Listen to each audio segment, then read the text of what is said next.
The takeaway from all this: in running an event like the IDBC, sacrifices are inevitable, some financial, some pertaining to time, and some toward effort. In regard to the financial aspect of this project, the focus was more on the people involved rather than money potentially detracting from the end product.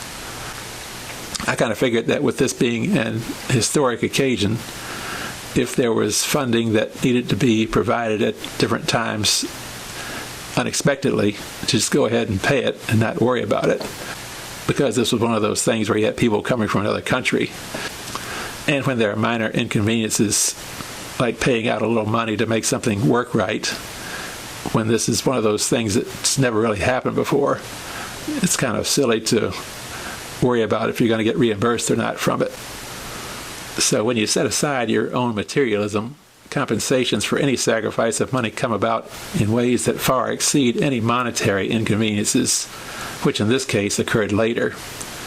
A donation of money when providence is on that side of the scale has a far greater return on investment than any withholding of funds at a time when needed for the cause. So many times there were things that could have gone wrong without an immediate resolution, and yet anything that was an aberration was corrected immediately. Like when the Argentines' balls weren't coming back on Thursday, there just happened to be a healthy stash of balls available, and Steve Rowley, being a team member, was working that night and knew exactly where to find them. And then Carmelo Trietti, being there to help with translations sort of out of the blue, to remove any confusion when my high school Spanish wasn't nearly enough. That was another unusual occurrence. And then Ralph Curry arriving at the precise moment when he did at the Pro-Am and gave the okay to donate the lineage, which kept everything running as smooth as silk.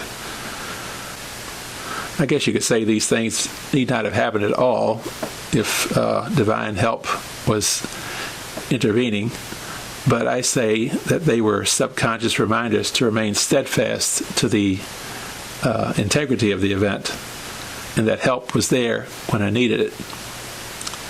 And so I can't take credit for making the event go. I simply had a skill set that was needed for the event. But I can provide memories and relate them to others who might be faced with a similar situation when tournaments arise, and other parties can use these reminiscences as a guide. Having a little extra money at some point in your life is a reassuring thing, but you have to be prepared to part with it in life if you want to be free and not tied down by hoarding it for the sake of having it. I'm not saying you should frivolously throw your money away, but you should temper your judgment as to the best use of it.